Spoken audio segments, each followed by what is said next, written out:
Bienvenidos a este nuevo conversatorio con invitación del periódico Vivir en el Poblado y el Centro Comercial Santa Fe Medellín. Muchas gracias por asistir. Esta noche el moderador habitual, que es Esteban Carlos Mejía, aquí a mi izquierda, va a estar en calidad pero de invitado, porque el tema es la ciudad y la literatura, a propósito de la fiesta del libro y la lectura que empieza el 12 de septiembre en Medellín, el 13 hasta el 22. También tenemos invitados entonces a Juan Diego Mejía, el director de la fiesta del libro y la lectura, y entre los dos, con ellos dos vamos a conversar un rato sobre la importancia que va a tener la fiesta del libro, sobre la importancia que tienen los escritores en la historia de las ciudades. Vamos a hacer una breve presentación de ellos. Esteban Carlos Mejía fue publicista, es presentador de televisión, es columnista, es novelista. Juan Diego Mejía también es escritor. Ambos han tenido unas vidas muy paralelas. Nacieron a mediados de los años 50, fueron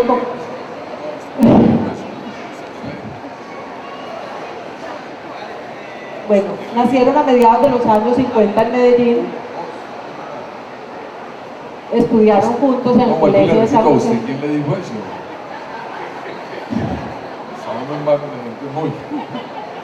Los dos estudiaron en el colegio de San José, ambos, San José de la Salle, ambos hicieron carreras totalmente distintas a la literatura aparentemente. Por ejemplo, Juan Diego es matemático puro de la Universidad Nacional, Esteban Carlos estudió Ciencias Económicas en la Universidad de Antioquia, militaron en el mismo grupo político, en fin, ellos nos contarán. Iremos conversando con ellos a lo largo del conversatorio. En primer lugar, antes de dar inicio, podemos empezar un poco con la fiesta del libro.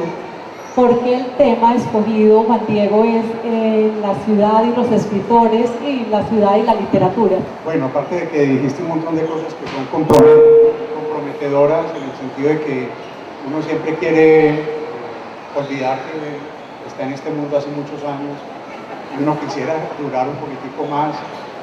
Me recordaste que sí estamos viejos, Esteban, estamos viejos. No sé, yo no creo. No, yo me encargo de ella enseguida. También me recordaste que fuimos activistas de la izquierda en los años 70, que es algo complejo de hablar ahora, porque como ahora la actividad de la izquierda es tan distinta, es tan, tal vez es tan salvaje, tan criminal, y lo que nosotros hacíamos era una cosa muy distinta, era soñar, era creer que éramos capaces de cambiar el mundo y que bastaba con que nosotros fuéramos vehementes en las intervenciones, que fuéramos coherentes en la forma de vivir y que eso se contagiaba. Pero el mundo nos fue enseñando que hacen falta muchas otras cosas para que ese sueño se haga realidad. Sin embargo, no me arrepiento ni de haber nacido en los años 50, No los estaba acusando de ni tampoco de haber sido activista de izquierda, porque de alguna manera todo eso somos. Nosotros somos toda esa historia y somos todos los amigos, somos todas las charlas que hemos tenido juntos, y me alegra mucho estar en este momento con Esteban Carlos, porque de verdad que hay mucha historia que nos une. Ahora, la pregunta de por qué la fiesta del libro tiene un tema que es la ciudad y los escritores, ¿de dónde nace eso? Bueno, la verdad es que parece que eso es como lo natural. Si nosotros somos habitantes de esta ciudad, somos seres urbanos y somos escritores, es una forma de decir, de preguntarles a todos los que vienen, bueno, ¿y usted cómo se relaciona con la ciudad? Si viene un catalán, preguntarle, bueno, en Barcelona, ¿cómo te relacionas con la ciudad? Si viene un mexicano, bueno, en el DF, ¿cómo te relacionas con la ciudad? ¿Dónde escribes? ¿Cómo es tu vida? ¿Cómo ves a los personajes de tu ciudad? ¿Cómo creas una vida paralela en la que puedas vivir feliz? Que es lo que uno hace con los libros. Porque es que antes, y aquí hay gente que ha leído con toda seguridad a los autores de los años 50, Colombia era un país rural, y toda la literatura de principios del siglo XX era una literatura rural. Se hablaba de grandes extensiones de tierra, se hablaba de siervos sin tierra, se hablaba del Cristo de espaldas, se hablaba del día señalado. Eran todas novelas que estaban ubicadas en el campo.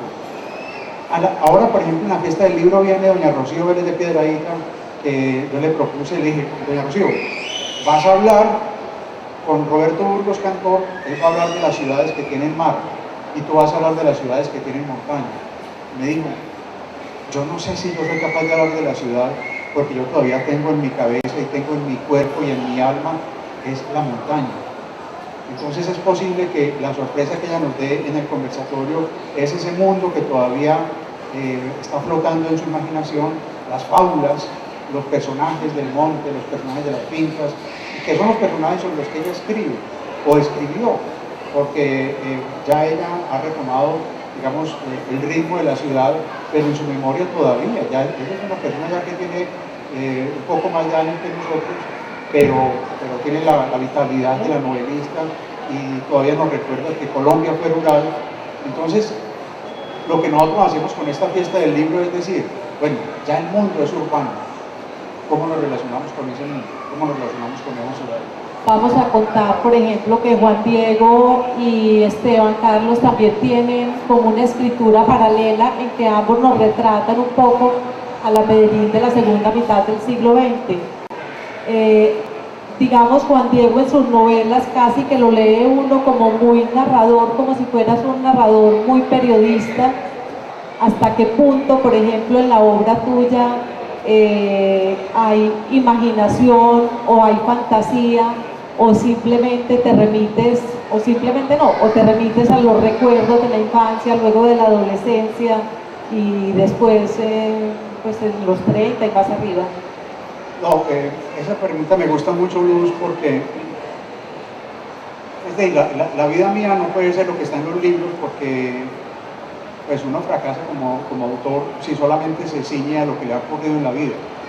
La vida mía es muy aburridora, la vida mía no tiene gracia. Entonces, para que un libro tenga algún sentido, uno tiene que transformar la realidad. Y eso es lo que uno hace, uno termina construyendo una realidad paralela y uno cree en esa realidad. Entonces, te cuento esta anécdota. Una vez, mi mamá, por ejemplo, mi mamá es una persona muy entusiasta con todo lo que yo hago, todavía me llama cuando lee algo mío, cuando no pudo venir hoy porque estaba un poco enferma y no se atrevió, pero ella va a todo y ve todos los programas y me aplaude. Es una belleza. Pero una vez me llamó por la noche a la casa y me dijo, Juan Diego Mejía, estoy muy bravo. Entonces, ella nunca me dice Juan Diego Mejía, que siempre me dice negro y nunca me habla en esos términos. Yo pensé que me iba, cuando sonó el teléfono, me iba, hoy salió una entrevista que me hicieron en tal parte. Entonces, creí que me llamaba a felicitarme, a decirme, usted es lo más galleta que hay, usted es una belleza. Pero no, me llamó a regañarme. ¿Por qué? Porque todo lo que dije en una entrevista por televisión, creo que fue una entrevista que le hicimos con Ana María Cano, y que todo lo que dije era mentiras. Y yo, pero no puede ser, yo no dije ninguna mentira. Digo, es que ¿cómo se te ocurre decir que tú eras el mensajero del almacén de tu papá, que ibas todos los días con el portacomidas en un bus de Manrique a llevarle el almuerzo? ¿Qué dirá la gente? Eso no es verdad. ¿Y cómo así que tu abuela, la mamá de mi papá, cómo así que tu abuela tuvo 25 hijos? Y le dije, mamá, yo todos los días le llevaba el portacomidas a mi papá, y mi abuela tuvo 25 hijos, mi papá era el número 13. Entonces me empezó a desvirtuar todo lo que dije, y yo ahí entendí que yo había construido un mundo de fantasía, y con el mayor desparpajo yo lo empezaba a contar, y ya no tenía como esa frontera entre la realidad y lo que estaba contando. Pero ahí, ¿quién tenía la razón? ¿Tu mamá o...? Claro, mi mamá, ¿cierto? Pero era porque si yo contaba las cosas, o sea, que mi abuela tuvo 12 hijos, o sea, tuvo la mitad, no es gracia, porque todas las señoras antes tenían muchos hijos, ¿cierto?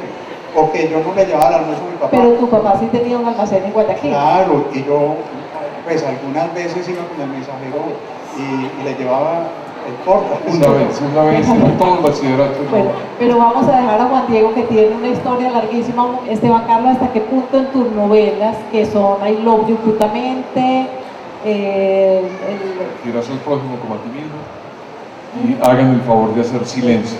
¿hasta qué punto está la Medellín real o la Antioquia real y hasta qué punto va la fantasía ahí? Bueno, primero que todo, buenas noches. Estamos muy agradecidos, Juan Diego y yo, por su asistencia. No somos médicos psiquiatras, ni psicólogos, ni terapistas de pareja, entonces por eso estamos muy complacidos de que tantas personas hayan venido a hablar de ciudad de literatura. Segundo, Luz María, esto es muy importante, ya te lo había dicho una vez y te lo repito en público. Yo me crié con mi abuela y mis tías, las señoritas Valderrama, que me enseñaron las mejores cosas de la vida, y una de ellas fue: jamás, jamás, hijo, jamás, bajo ninguna circunstancia, revele cuántos años tiene usted. El problema es que uno busca Esteban Carlos en Google e inmediatamente Ya, sale que nació en dale. 1953. Ya. Eso está clarísimo. Ya inicié la demanda contra Google y creo que prosperará. No tienen derecho a revelar eso. Ahora, mi mamá murió muy jovencita. Yo también era muy jovencito cuando ella murió. Yo tenía solo 8 meses. Entonces no me tocaron los regaños de la mamá de Juan Diego. Mi mamá nunca llamó a regañarme, pero sé que tanto mis tías como mi familia siempre me dice: ahí estás novelando, estás fabulando. Tengo un problema, mis hijos me creen más cuando les cuento una historia novelada que cuando les cuento algo real.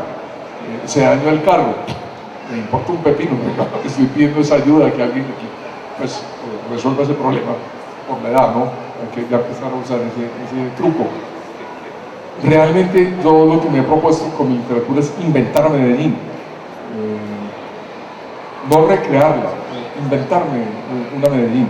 Está la base real, dijéramos, las calles, las avenidas, el concreto, los árboles, todo lo que se puede ver, pero los personajes que la habitan no son reales, no los he sacado exclusivamente de mi experiencia, sino que me he propuesto inventarlos, volverlos criaturas creíbles, pero seres de ficción. Según esto, digamos, con base en la literatura tuya, ¿no se podría sacar un documento histórico de Medellín propiamente? Yo creo que la gracia de la ficción es que uno inventa el mundo, pero lo está retratando, aunque no se haya propuesto retratarlo de una manera antropológica o documental. Yo espero que algún día mis novelas sirvan de archivo antropológico, cultural y real de lo que es Medellín, porque aunque los personajes no fueron extraídos de, bueno, este es tal otro, sino que fueron inventados por mí, me ha pasado muchísimas veces que me encuentro con lectores muy apasionados que me dicen: yo conocí a tal señor y estuve en la casa de él. Imposible, yo me lo inventé de principio a fin, pero yo le digo: qué bueno que estuviste ahí, ¿te acordás? O conocen a mis protagonistas, todas las han visto, salieron a tomar alguna cosa con ellas. Imposible, las he inventado. Pero finalmente, te repito, uno intenta hacer la ficción y al hacer la ficción está reconstruyendo la realidad en que vive. Bueno, pero por ejemplo en las novelas de Juan Diego Mejía hay una particularidad, uno encuentra muchos nombres propios y uno conoce esas personas de las que él habla. En caso de que haya fantasía ahí, ¿qué tan válido puede ser que uno con el nombre propio de alguien se invente una historia alrededor? Eso ha sido un problema serio, de verdad que muy serio, porque mira, por ejemplo, esta anécdota, una novela que se llama Camina todos los juegos, tiene muchos nombres simulados, pero tiene uno solo, que es un apodo que lo dejé tal cual, es el de Paco. Aquí está Nacho Tobón y están varios amigos que conocen a Paco. Y miren, Paco se fue para Alemania en los años 70. O sea, él creo que estuvo un semestre en la universidad y se fue. Y nosotros nos íbamos a ir todos para Alemania o para Barcelona en ese entonces, y al final decidimos mejor quedarnos y hacer la revolución acá. bueno, ni nos fuimos para Alemania, ni para Barcelona, ni hicimos la revolución, pero lo intentamos, ¿cierto? Entonces, muchos años después, como decía el coronel, escribí esa novela que se llama Camila todos los juegos, que es la historia de un grupito de amigos, en los que está Esteban Carlos, que merodean por los alrededores de la avenida La Playa, y que Paco es como el hombre grande, el que tiene experiencia con las mujeres, el que nos conduce, el que es amigo de los nadaístas, el que se queda hasta tarde en la noche, el que vio desvestirse a una cantante que se llamaba Vicky, del Club del Clan, porque todo el mundo decía que Vicky era un hombre, y en una noche citaron a una sesión en el Tambo de Aná, que era un sitio, creo que era por La San 70 Juan. con Colombia. Sí, Sitio corrupto. sí, y entonces, pero solamente aceptaban mayores de edad. Y él nos dijo que él había ido y que efectivamente era una mujer. Vicky se desvistió allá, se desnudó. Y esos son los mitos urbanos. Ya empezó a novelar. Entonces Paco nos dijo que él la había visto, y en la novela yo cuento un montón de cosas, y yo me quedé tranquilo con que, dejando el nombre de él, todos los demás los cambié. A Esteban lo puse con el nombre de un hermano de él, a Sergio García lo puse con el nombre del hijo, en fin, a todos los cambié, precisamente curándome en salud para que ninguno fuera a chistar. Y resulta que Paco, que vive en Alemania, es casado con una azafata de Lufthansa, y una vez viajó a Buenos Aires y encontró en la librería del Ateneo, encontró ese libro y se lo llevó y le mostró, lo leyó, porque además lee español, y le dijo al marido: oye, acabo de leer este libro y creo que tú debes demandar al autor de esto, porque ¿cómo así que él usa tu nombre? ¿Cómo así que él habla de ti? ¿Dónde está el documento donde tú autorices eso? Y se estaban poniendo una cosa pues muy complicada, hasta que yo conocí a Renate, que es la azafata, y ya le expliqué, y bueno, ya se calmaron. Que ella además aparece en uno de los libros, La Zapata. Pero no es eso, esa es una anticipación. Y Esteban, ¿qué papel juega dentro del Camina todos los juegos? ¿Qué papel juega? En todas las novelas de Juan Diego soy el malo. O sea, le quitó la novia, ahí hay un amigo que Le le quito quita la una novia, novia. organizo los grupos paramilitares. O sea, ¿En serio? soy el malvado de la ¿En novela. serio? ¿Qué papel Sí, juega Camilo todos los mira, juegos? en la última prácticamente suicidé a la modelo, pues la empujé porque le dije que estaba muy vieja, porque tenía 30 años. No, soy el malvado de sus novelas, pero bueno, ya me acostumbré a eso. Ah, bueno, pero hay más o menos, ahí hay mucho de realidad en eso. Claro. Ese sí es puro notario. Una ingenuidad de moderadora que me encanta. Es que eso uno no puede asegurar que uno escribió, ni siquiera cuando uno narra en primera persona. Cuando yo digo, yo, como todas las novelas de Fernando Vallejo que habla en primera persona, ese no es Fernando Vallejo, ese es un personaje que Fernando Vallejo crea. Y en la literatura no ocurre eso. O sea, es que si uno se pusiera a escribir exactamente todo lo que ocurre, la literatura sería lo más aburrido del mundo. No habría un alma en esta reunión. Bueno, ustedes dos, ¿cómo abordan ese escribir sobre Medellín? ¿Se remiten a los recuerdos o cuando van a escribir van hacia otras personas? Empecemos con Esteban Carlos, por ejemplo. No, a mí me va surgiendo cuando estoy escribiendo sobre Medellín. Está Medellín a mis espaldas, por decirlo así. Es como ¿cómo se dice? El backup, lo que estaba detrás de respaldo de lo que estoy escribiendo. Trato de no pensar mucho en eso, trato de mantener la verosimilitud, sobre todo si estoy contando una historia que ya no es del día de hoy, que tiene algunos años, pues tratando de no perder la retrospectiva y tratar de acordarme cómo era la ciudad entonces.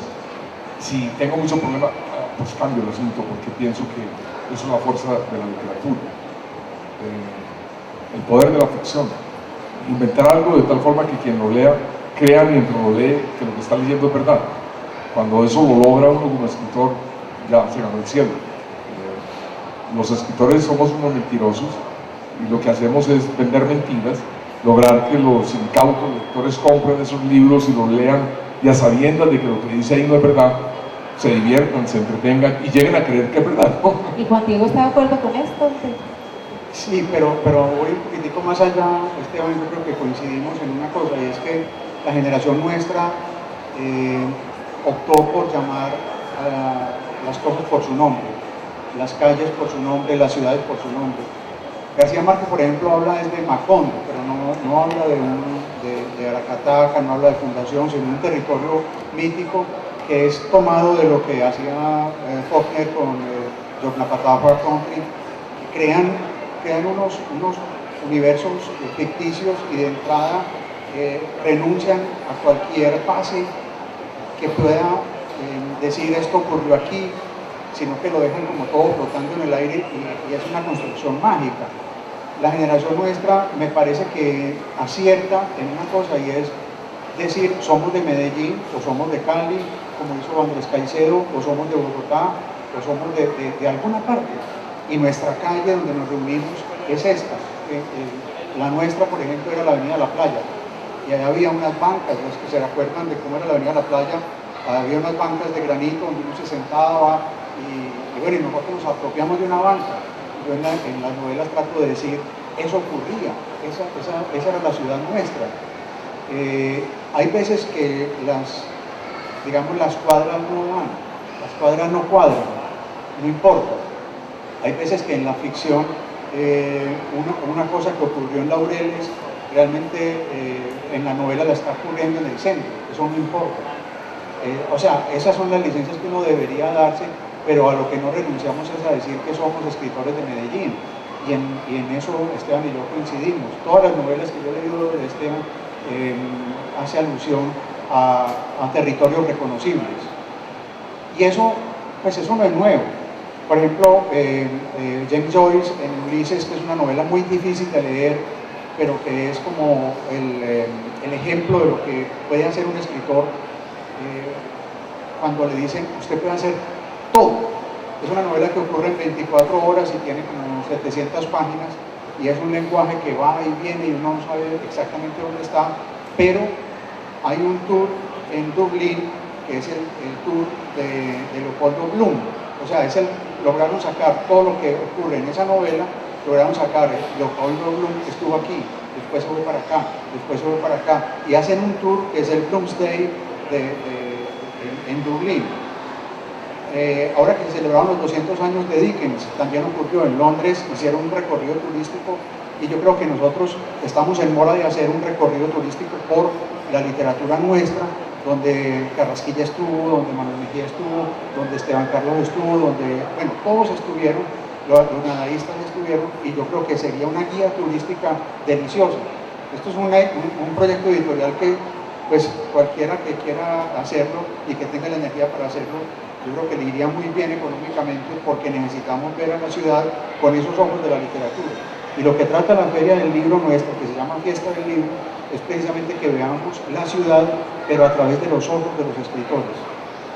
¿Qué escritores mencionabas? Algunos, pues, como Carrasquilla o Vallejo, ¿qué otros escritores mencionan y destacan como importantes para reconstruir a Medellín, por ejemplo? No, pero es que empecemos por Fernando Vallejo. Fernando Vallejo habla con todos los detalles de la casa en Sabaneta, del parque, en El Don de la Vida, por ejemplo, que es una novela de hace unos 4 años de Fernando Vallejo, ocurre todo en el Parque Bolívar. Es él conversando con un compadre, y al final se descubre, y es recordando toda su vida, y al final se descubre que el compadre es la muerte. Él se está muriendo, está agonizando y está dando como una especie de testimonio final. Y así los nadaístas también tocaron a su ciudad. Jaime Espinel. Los más actuales, por ejemplo. Bueno, pues autores actuales, pues como César Alzate, yo creo que el mismo Ignacio Piedrahíta, Pascual Gaviria también habla en sus poemas, habla de una Medellín, y en sus crónicas habla de una Medellín. Veo a Pacholar aquí, a Saúl Álvarez, que es pues como del staff de Vivir en el Poblado, pero que tiene una obra en mora también de ser reconocida, y que él tiene algo que se parece mucho a lo que dijo Esteban. Por más que uno esconda la ciudad, se reconoce en lo que uno escribe. Pacho se esfuerza porque los personajes ni siquiera tengan un piso, que ni siquiera estén caminando sobre una calle real, pero uno sabe dónde están, uno sabe que ahí están los personajes de la ciudad y que son personajes entrañables de nuestra historia. O sea que yo creo que ese ejercicio de recorrer la literatura a través de los ojos, de recorrer las ciudades a través de la literatura, haría mucho más rica la ciudad, haría mucho más, no solamente, Medellín no solamente es el pueblito paisa, ni es el edificio inteligente, ni es la Biblioteca España, son los sitios donde los escritores han estado y que se mencionan en las obras de la literatura. Bueno, y en ese sentido, en la próxima fiesta del libro, ¿cómo puede encontrar la gente a estos escritores o qué vamos a tener de eso allá? Pues empecemos porque el jardín botánico va a estar señalizado. Ustedes recuerdan cómo es la disposición de la fiesta del libro, son stands al lado y lado, y entre uno y otro se forman unas calles. Esas calles van a tener nombres. La avenida principal es la avenida La Playa, la que une el jardín botánico, el orquideorama con el Parque de las Azaleas. Van a ocurrir cosas que son absurdas, como por ejemplo que la avenida La Playa se junte con otra que sea paralela, con Ayacucho. O sea, se van a juntar y todas las calles van a estar señalizadas con las calles de la ciudad. Los recorridos que van a hacer los niños que van de los colegios va a ser por esas calles y vamos a decir, en esta calle, por ejemplo, hay referencia a un libro, en esta otra hay referencia a otro libro, aquí está la obra de Manuel Mejía Vallejo, aquí está la obra de Juan José Hoyos en Aranjuez. Eso va a ser como la filosofía para que la gente sienta que está en la ciudad, pero llena de libros. Bueno, ahora volvemos un poco con la fiesta del libro. Esteban, ¿cuáles son los autores que en este momento en Medellín te parece que están dibujando bien cómo es la ciudad y que pueden servir a la larga como un documento histórico? Ya voy sobre eso, pero quiero referirme a algo que ha dicho Juan Diego, que me parece importante. Él mencionó estos escritores que han construido territorios ficticios. Básicamente mencionó a García Márquez con Macondo. Los grandes escritores en lengua española latinoamericanos, hay otros dos que han construido territorios ficticios muy poderosos y muy permanentes. Juan Rulfo con Comala y Juan Carlos Onetti con Santa María. Cuando uno lee, se pregunta, ¿pero por qué Rulfo, Onetti y García Márquez, en lugar de establecer sus historias en ciudades reales, se inventan estos territorios? Porque finalmente lo que un escritor pretende cuando habla de una ciudad no es retratar minuciosa y cuidadosamente el plano de la ciudad, no es hacer una guía turística o una guía antiturística, no es describir sus edificios, sus calles, sus avenidas, sus cloacas, sino tratar de captar el alma de esa ciudad. Y el alma de cada ciudad está formada por el conglomerado de las almas que la habitan. Entonces, cuando uno lee a Rulfo en Comala, aunque sabe que Comala no existe, lo que está sintiendo es la soledad, el silencio, la introspección de esas almas. Cuando lee a García Márquez en Macondo, está uno sumergido en medio de la magia y el realismo fantasioso.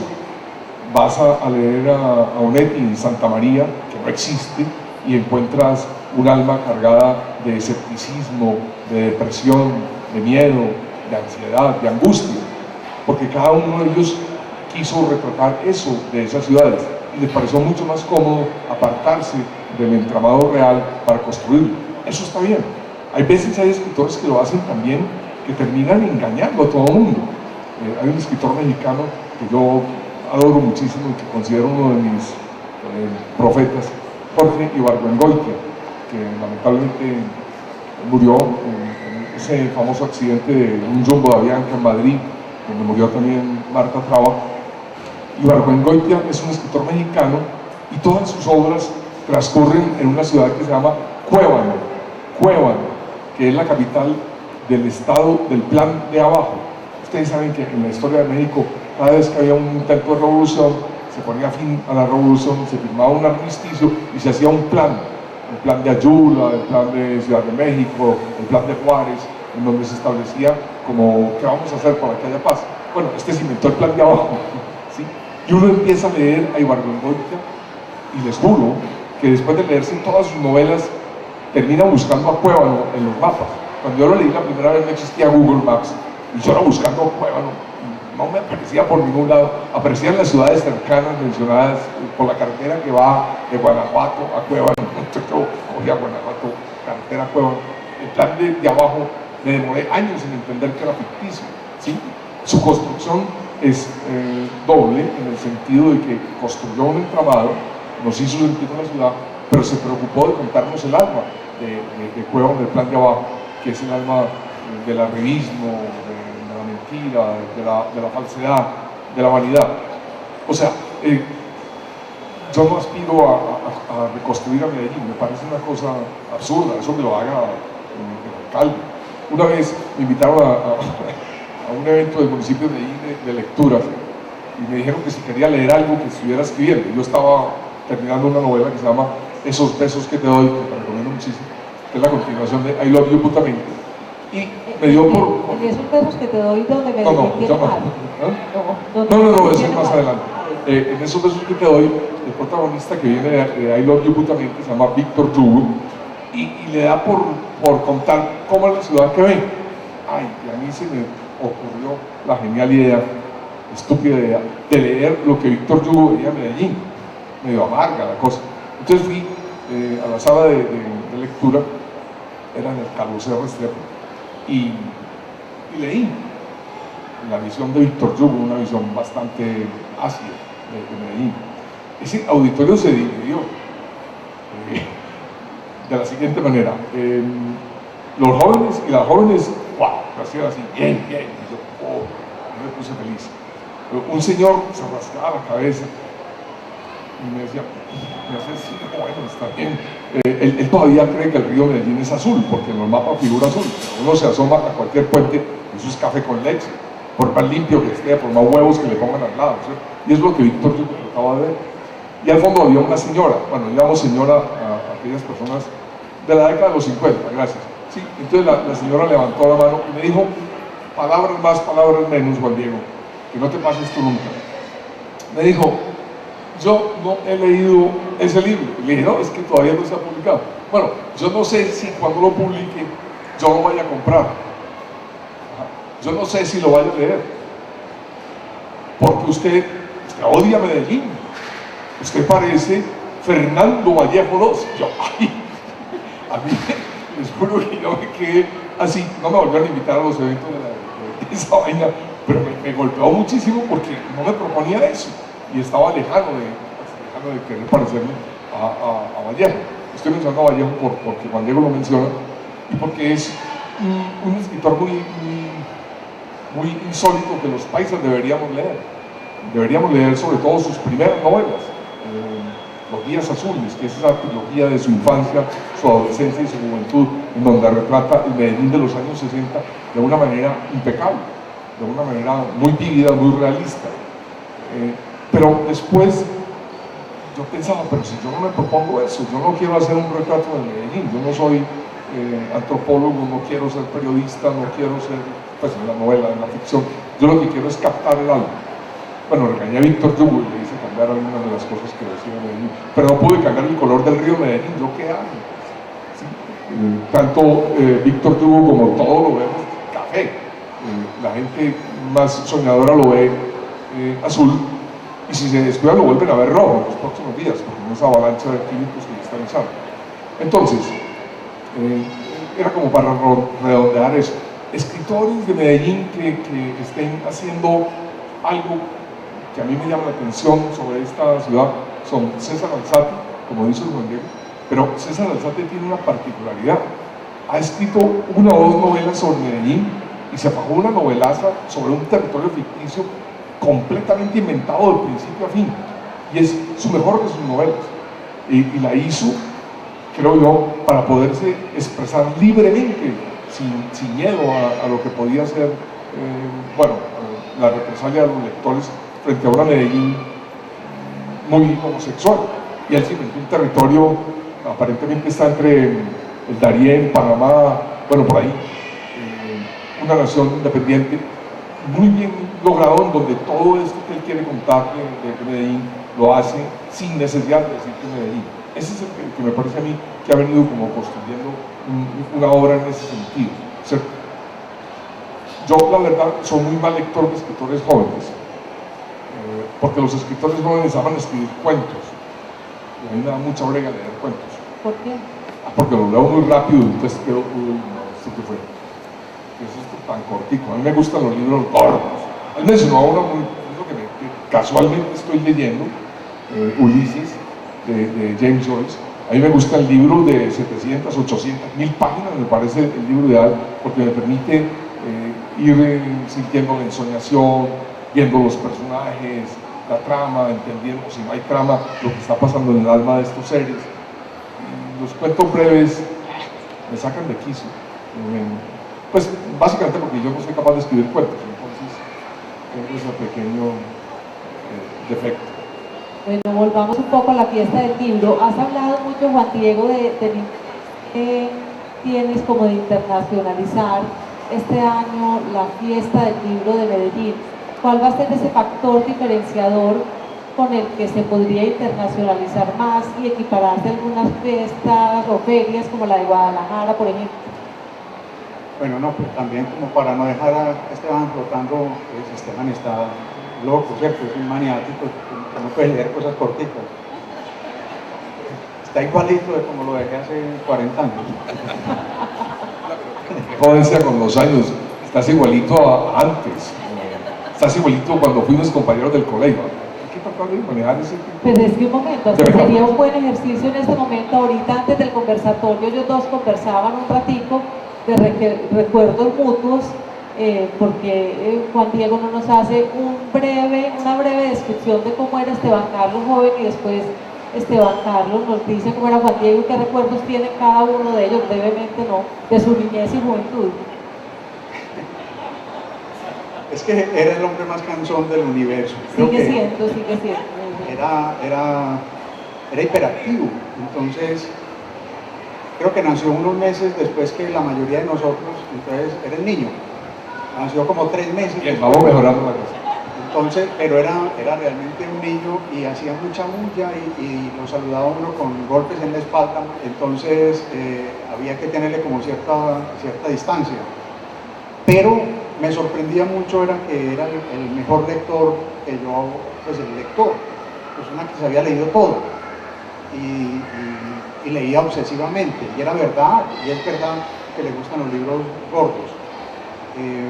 Muchos autores los conocí por él, le envidiaba esa capacidad de concentración que tenía, y también fue el primero de todos mis amigos, incluido Víctor Gaviria, el primero que empezó a escribir, y escribía versos, y escribía unos poemas que a mí me sorprendía, y decía, wow, este tipo pues está solo.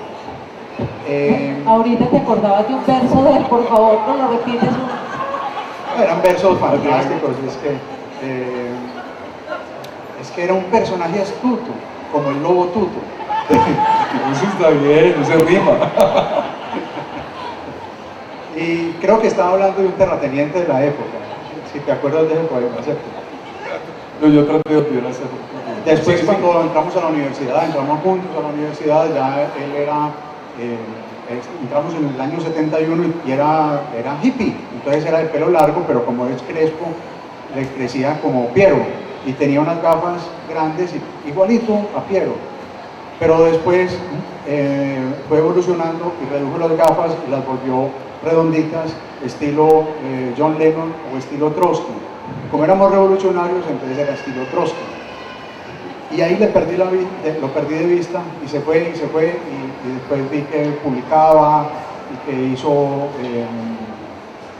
una novela en la que me tocó ser jurado, por fortuna, y que ganó el concurso de novela de la Universidad de Antioquia, se llamaba Mentiras al Prójimo. Es una novela grande, como le gustan a él, que le sobraban 150 páginas, pero no por mala, sino porque porque eran 150 pies de página, y a mí las novelas con pies de página me parece, pues eso es para investigación, ¿cierto? Uno una novela la tiene que leer sin tener que saber el pie de página número 50, a ver qué significa. Cuando le dijimos que ganaba, pero que ojalá le quitara unos pies de página, dijo, le faltan 50 todavía, o sea, terco, y así es. Pero en la última novela notas de hizo pie una de página. novela paralela con las notas de pie de página. Es que eso, ahora entonces le Pero contesto no- eso a Juan Diego. Yo voy a contar cómo era Juan Diego en el colegio un momento. Pero un momentico que no ha terminado la historia, un momento. Íbamos en las gafas de Trotsky. No, y entonces cuando entramos a la universidad, vamos a estudiar ingeniería civil en la Universidad Nacional. Era difícil pasar a la universidad y pasamos, pues, pero recuerdo que Esteban no quiso volver a estudiar, o sea, tiró los exámenes finales. No sé si esto es un recuerdo falso, pero creo que una vez escribiste en un examen de geometría algo así como, o sea, no una demostración de los teoremas, sino versos que decía, empieza a presentirse la epopeya el fin, que es del himno nacional, ¿no? Recuerdo perfectamente un verso de Rafael Núñez muy importante. Y lo escribió con lapicero. Entonces el profesor creo que le contestó con la mayor seriedad, ¿y por qué la epopeya no escribe los exámenes con lápiz? hasta ahí se me fue. Yo que recuerdo de Juan Diego, él tiene razón, yo era hiperactivo, que dice él, era muy cansón. Juan Diego, por el contrario, era muy silencioso, muy callado, con uno de los hombros, creo que era el izquierdo, el derecho, más abajo que el otro hombro, o sea, torcido. Nos pasábamos todo el tiempo diciéndole, enderece el hombro, ¿sí? Nadie le decía a Juan Diego, todo el mundo le decía negro. Es más, yo durante muchos años le dije negroide, por cariño, pero era un lío cuando alguien llegaba y yo le decía negroide. ¿Qué es eso? ¿Cómo lo tratas así? Ni él se molestaba ni yo lo estaba haciendo con orden peyorativo. Era muy estudioso, muy buen estudiante, pero un estudiante que no era como el nerd de la clase, sino el que le salían naturalmente las cosas. Y tuvo una extraordinaria virtud en el colegio de San José de la Salle, que quedaba arriba, en el barrio Sucre. Era un colegio de niños. Un día dijeron que lo iban a volver mixto. Y en San Ignacio de Loyola, que era el colegio rival, nos decían, sí, en San José va a ser mixto. Y nosotros, sí, van a recibir varones. Y es una vaina que nos ofendió profundamente. Juan Diego se supo defender de eso porque ese colegio era muy estricto, extraordinariamente estricto, manejado por los hermanos de las escuelas cristianas, Dios los bendiga, que tenían un método educativo de antes de la Revolución Francesa. ¿Pueden creer eso? De antes de la Revolución Francesa. Un método educativo preburgués. Pero bueno, el caso es que tenían un periódico, el periódico oficial del colegio se llama Meridiano, y deberían haberle agregado Meridiano Ilegible. Juan Diego tuvo la virtud de organizar un periódico alternativo, llamémoslo así, completamente distinto, que se llamaba El Virus, donde empezamos a escribir, escribíamos cuanta locura se nos ocurría. El Virus salía y era motivo de controversia y de escándalo en el colegio, de censura, de persecución, porque a estos hermanitos les parecía demasiado, cuando eran realmente, ahora que lo veo, ¿De qué escribían en el virus? Pues? de todo. ¿No te acuerdas? Dale. Juan Diego escribía los editoriales. El sonido. Fue un proyecto muy chévere porque para poder que el periódico saliera, mi papá tenía un almacén al que yo le llamaba el portacomidas. El almacén Caballero, en Guayaquil. En Carabobo, ¿entre qué? Carabobo con Amador. Vale, pero lo de portacomidas es el primer invento tuyo, jamás ibas a portacomidas. Entonces mi papá me dijo, yo lo apoyo, mijo. Yo le doy un aviso, guárdame la primera página, ¿no? Me dio 3 columnas. Y yo me encargo de que todos los comerciantes de la cuadra lo apoyen. Y efectivamente él iba conmigo de almacén en almacén a recoger la plata y todos avisaban. y salía el periódico. Diego era el director y gerente responsable, nosotros éramos los columnistas y responsables que escribíamos cualquier cosa. Entonces, las cosas que escribíamos eran pues, cosas inofensivas, es que no sabíamos cómo era que había que protestar, sabíamos que había que protestar, pero entonces sentíamos como cierto aire que venía de México del 68, de París del 68, pero no sabíamos exactamente qué era, no nos salíamos como de la misma línea cristiana, éramos unos bobitos. Y a mí me llamaron a cuentas y me echaron del colegio durante unos meses porque escribí un artículo. Una semana. Escribí un artículo que se llamaba La clase X. Era simplemente una crónica de cómo era una clase con un profesor al que le teníamos miedo y que siempre cuando quería desquitarse de nosotros explicaba una cosa muy enredada y al final nos decía saquen una hoja y nos dio un examen. Entonces me acuerdo que ese profesor me llamó y me dijo, ¿quién es la clase X? Me tienen que confesar aquí quién es la clase X. Y yo le dije, pero pues no, es una clase cualquiera, es una clase X. Y yo después me di cuenta, si era él. O sea, pero yo no la escribí pensando en él, era la clase de literatura, la clase de Rubén López. Pero yo no lo quería hacer por él, sino una clase cualquiera, era como decir, aquí las clases son represivas, aquí las clases no son amistosas, no van por el saber, sino por el miedo. Bueno, él habla de este profesor de literatura, Rubén López. Para mí, el recuerdo que yo tengo de Rubén López, sí, efectivamente era un hombre muy estricto, pero fue el que a mí me inició en la literatura contemporánea, el que me obligó a leer a Luis Hars con Los Nuestros, me mostró a García Márquez, a Vargas Llosa, a todo el boom latinoamericano, ¿sí? Y hablaba de experimentación en la literatura.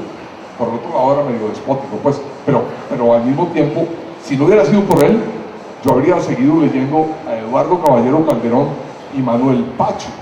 Miren, ustedes han leído Manuel Pacho de Eduardo Caballero Calderón. Eduardo Caballero Calderón es el papá de Antonio Caballero y de Luis Caballero, que en paz descansa. Y era el García Márquez de antes de García Márquez. Lo que él escribía era el escritor de ese país. Tú mencionaste una de sus novelas ahora, El Cristo de Espaldas, una novela rural sobre la violencia, muy bien contada la violencia. Manuel Pacho, a un campesino en la violencia le matan al papá y decide ir a enterrarlo y se echa el muerto a las espaldas y empieza a caminar rumbo a su vereda, muchos días, varios días. El muerto se va descomponiendo y él retrata eso en la novela. Yo la leí hace poco, por curiosidad, estaba leyendo algo sobre las novelas de la violencia y me pareció una novela para la época muy fuerte, que denunciaba las cosas. Pero si yo como joven estudiante de bachillerato hubiera tenido una orientación distinta, por favor, me habría quedado con eso que tú mencionas ahora, que a mí me parece muy grave, con el olor de la boñiga del campo en la literatura. Cuando las ciudades en Colombia venían irrumpiendo desde la década del 50 y alcanzaron su plenitud en los últimos 30 años. Si ustedes miran Colombia, hace 30 años la mayoría de Colombia era agrícola, ¿sí? Rural. Ahora es al revés. La mayoría de la población está aglomerada en la ciudad. Basta con ver a Medellín. Bueno, pero nos salimos un poquitico del tema porque estábamos como sí, acabando de hablar de Juan Diego. Bueno, yo termino. En ese colegio uno tenía que estudiar medicina, derecho o ingeniería. Al matemático, imagínense, le resolvía las ecuaciones del matemático. Y a Paco era un vago extraordinario, él también es amigo mío, un amigo absolutamente entrañable. Con Paco nos sentábamos en clase de, era ya religión, no me acuerdo al final, había que llevar la Biblia y el hermano Cristiano X, no así su nombre, decía, vamos a leer tal libro, tal capítulo, tal. Entonces todo el mundo empezaba a leer ahí. Yo un día no llevé la Biblia y Paco tenía un libro y yo pensé que era la Biblia y me senté con él a leer. Yo empecé a leer y eso, lo que estaba ahí era completamente distinto de lo que estaban leyendo los compañeritos. Le dije, Paco, ¿esto qué es? Silencio. Entonces de pronto el hermano nos vio hablando, Gerardo, él era Carlos Gerardo Sánchez, lea. Y Paco empezó a leer. ¿Y saben qué estaba leyendo? Así hablaba Zaratustra, de Nietzsche. Ese hermanito grosso. ¿Eso qué es? Total del Evangelio. ¿Usted qué versión tiene la Biblia? La de Nietzsche. Era así. Bueno, entonces teníamos que estudiar algunas de esas cosas y yo decidí estudiar ingeniería civil. Estuve un semestre en la Universidad Nacional, perdí todas las materias a un cálculo. La única que gané fue literatura con Manuel Mejía Vallejo, que me puso 5. Increíble. Todavía no lo creo, ¿cierto? 5 con el maestro Manuel Mejía Vallejo. Y bueno, y ahí opté por retirarme.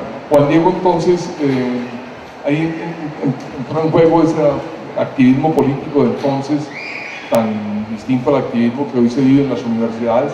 Si nosotros hubiéramos seguido en política, seríamos, perdóname la comparación, igualitos al senador Jorge Robledo. Bueno, tú tienes el pelo muy parecido, solo que falta el saco de la corbata y la misma virulencia con el gobierno. Pero bueno, no salimos, como que fuera. Y yo no volví a ver a Juan Diego muchos años. Juan Diego comenzó a escribir no de la ciudad, sino de sus experiencias propias en el campo, donde se fue a vivir, pero con una visión muy ácida y muy cruda de la realidad del campo. Hasta que luego ya sí comenzó a escribir sobre Medellín y a contar e inventar la historia esa pues, del famoso portacomidas, que llevó una o dos veces, bueno, una vez en portacomidas. Bueno, Juan Diego, volvamos a la fiesta del libro. Estamos hablando de por qué o cómo es el factor diferenciador en esta fiesta del libro con la que pretendes como internacionalizarla.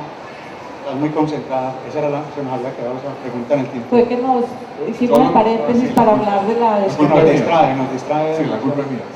Pero bueno, la fiesta del libro, o sea, en América Latina hay muchas ferias.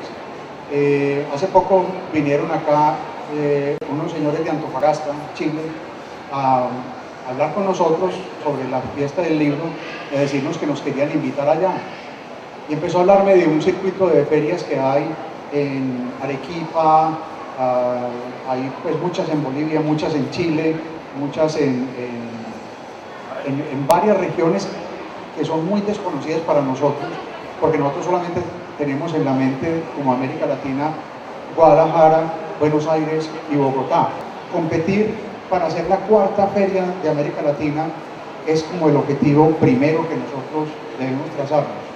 No con el prurito pues, del gran paisa, de la cosa pues, chauvinista que no comparto, sino porque si nosotros queremos hacer las cosas bien, tenemos que pensar es con esos ejemplos de Guadalajara, Buenos Aires y Bogotá. En ese orden, Guadalajara, Buenos Aires y Bogotá. Tanto Buenos Aires como Bogotá pueden fácilmente estar en el segundo lugar, pero ser la cuarta feria de América Latina es un reto para nosotros y lo que nos hemos planteado es que se consolide a partir de este año Medellín como la cuarta feria del libro, y eso significa que cada año los autores, los empresarios de los autores, o sea, los agentes literarios, los editores, los traductores, todos los que tienen que ver con el mundo editorial, diseñen el circuito por el que deben hacer durante el año y que vengan a Medellín en septiembre. Van a Buenos Aires, a Bogotá, van en abril y mayo, y a Medellín en septiembre y a Guadalajara en diciembre. Eso es el objetivo que nosotros nos planteamos. ¿Cómo se logra eso? Primero, tiene que haber un incentivo comercial. Es decir, tiene que ser buena la plaza para que los editores hagan negocio. Si no hacen negocio, no vienen. No van a venir. Vienen una vez a vernos y a ver que el clima es muy bueno, que la ciudad es bonita, pero eso no es suficiente. Tiene que ser atractivo desde el punto de vista comercial. Entonces la fiesta del libro tiene muy bien estructurada el tema comercial este año. Lo van a ver cómo hay zonas en las que solamente están las editoriales grandes, zonas en que solamente están las editoriales independientes, otras zonas donde están los universitarios, otras los distribuidores, otras las librerías, otras los libros leídos, otras las promociones. Y ese es un código universal. Eso es empezar a hablar con el código que hablan todas las ferias del libro del mundo. Otro aspecto que queremos hacer es, que queremos enfatizar, es que vienen muchos autores, vienen 215 invitados de 17 países del mundo. Mencionan los 5 principales. Viene Martín Caparrós, Manuel Gutiérrez Aragón de España, viene Wendy Guerra de Cuba, viene Santiago Roncagliolo de Perú, viene Gabriela Alemán de Ecuador, viene Juan Claudio Lechín de Bolivia, viene Pablo Ramos de Argentina, viene Marco Antonio Campos de México, María Baranda de México, José Ángel Leiva de México, y hay un congreso de literatura de crímenes que se llama Medellín Negro, en el que vienen varios autores que están en Inglaterra, en Francia, en Alemania y en Cuba. Hay un congreso de literatura infantil y juvenil y vienen españoles, viene un lituano, vienen varios brasileños y varios colombianos.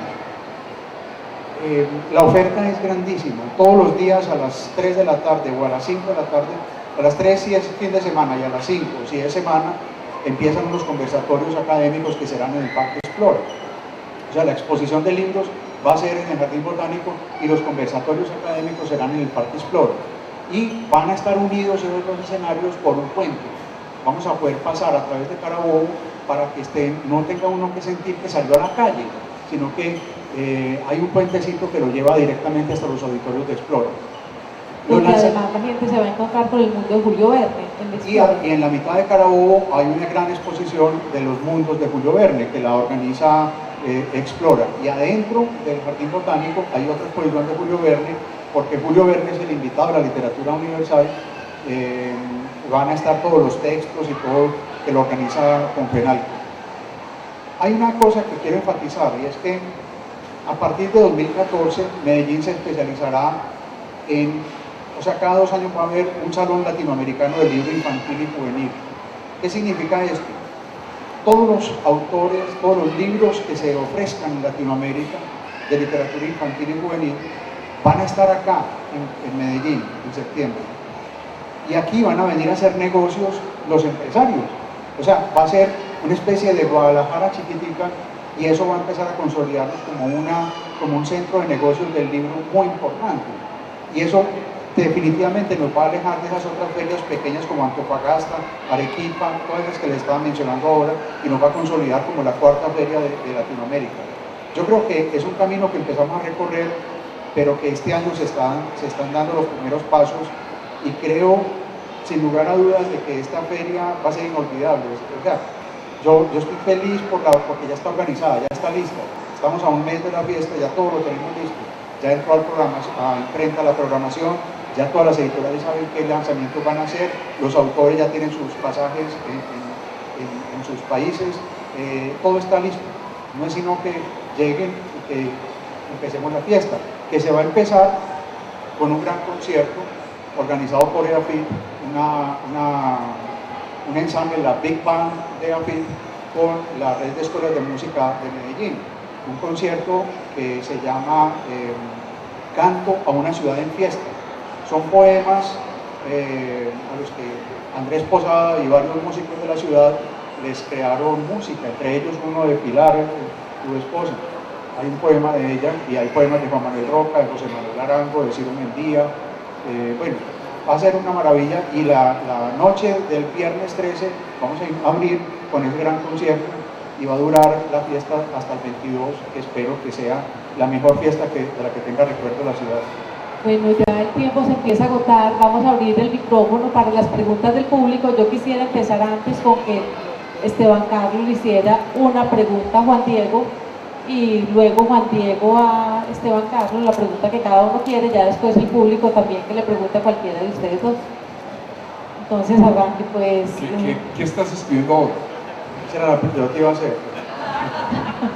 Pero los escritores no se leen, sino que se vigilan. No, pero me sirve mucho la pregunta porque, ¿no?, si soy capaz de explicarles en 2 minutos lo que estoy haciendo, me sentiría bien. Hace 10 años hubo una masacre propiciada por la Operación Orión en la Comuna 13, centro-occidente de Medellín. ¿Por qué hubo esa operación Orión? Pues porque las bandas, los combos se habían apertrechado ahí y había secuestros, había grupos armados, todos peleándose el corredor de Occidente que va para Urabá. Finalmente llegó el ejército, se alió con sectores de la población, pero hubo una gran tragedia y es que muchos desaparecieron, mucha gente quedó tendida en las calles y muchos de los bandidos se volaron.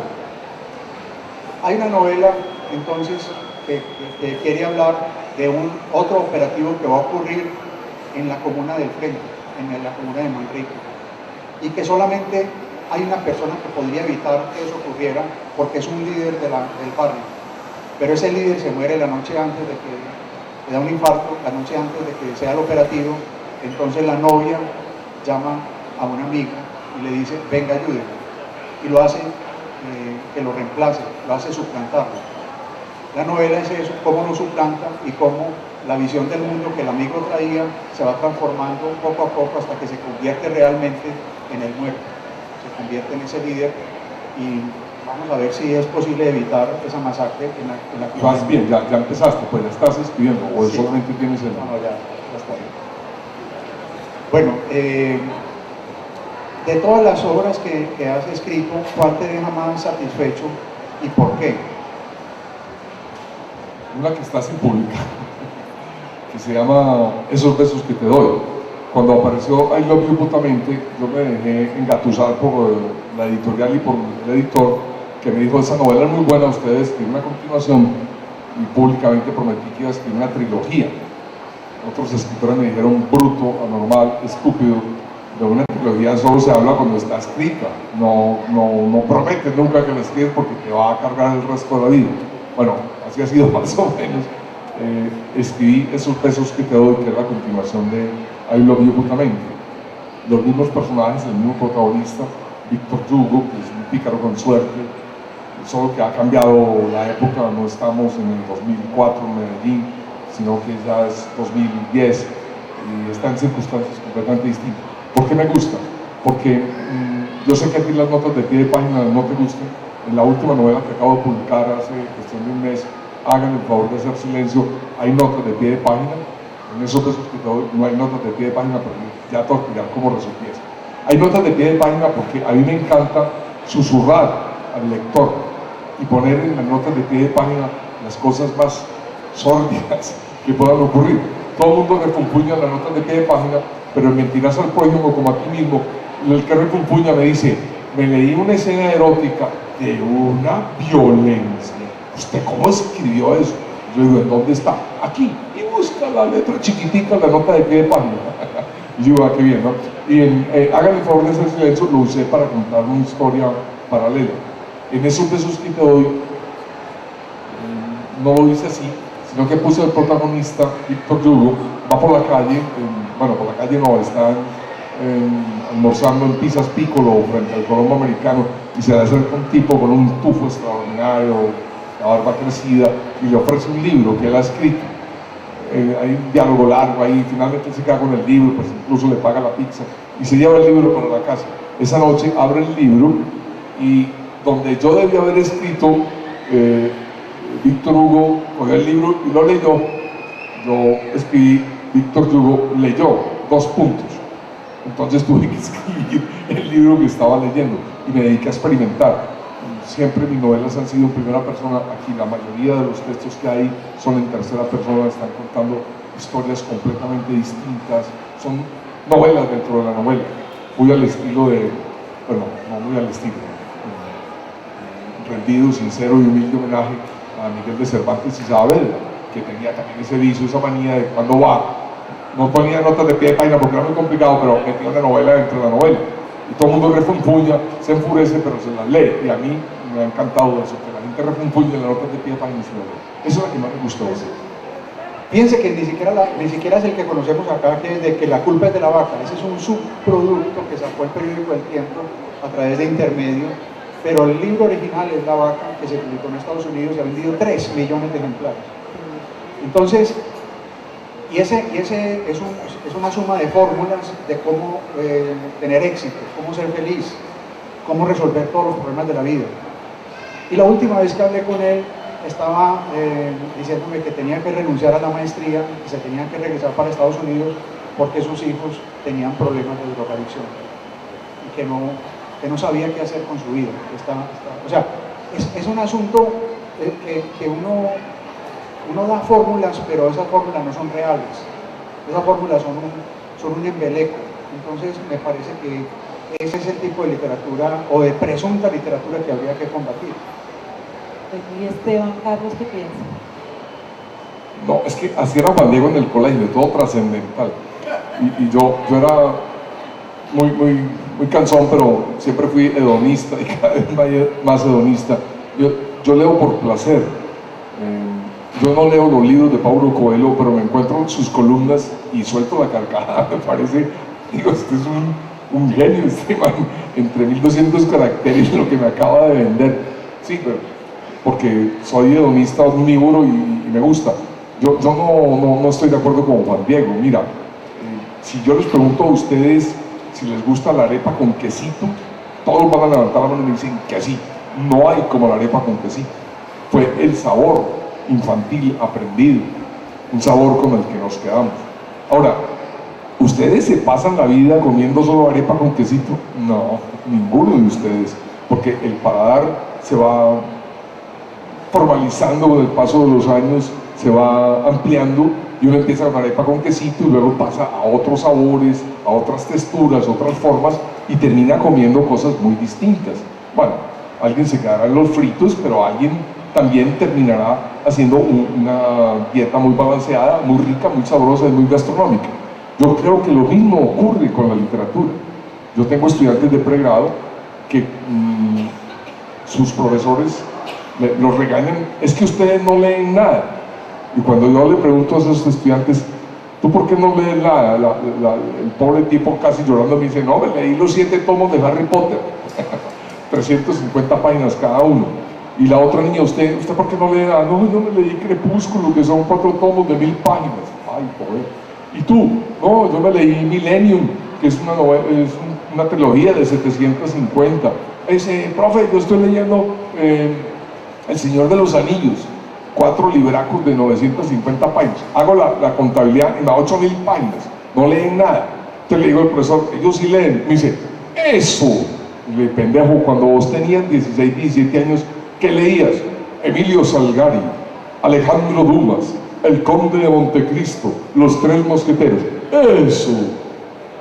Uno va leyendo conforme a la edad mental y espiritual que tiene. Entonces empiezo comiendo arepa con quesito, pero yo no voy a pasar la vida entera comiendo arepa con quesito. Y yo sí creo que el que empiece leyendo Millennium termina leyendo los clásicos de la literatura universal. Porque mira, tanto en el bachillerato como en muy buena parte de la universidad, obligan a la gente a leer, que es el camino perfecto para que la gente no lea.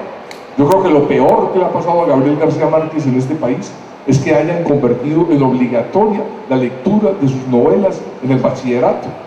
Entonces, yo tengo estudiantes que me dicen, yo me leí 50 años de soledad, qué cosa tan aburrida. Y yo le digo, no, son 100 años. No, yo apenas llegué a la mitad. Ay, pendejo. ¿Cierto? Pero era por obligación. Me tienen que traer un informe de lectura mañana, de las primeras 30 páginas. ¿Quién folla por obligación?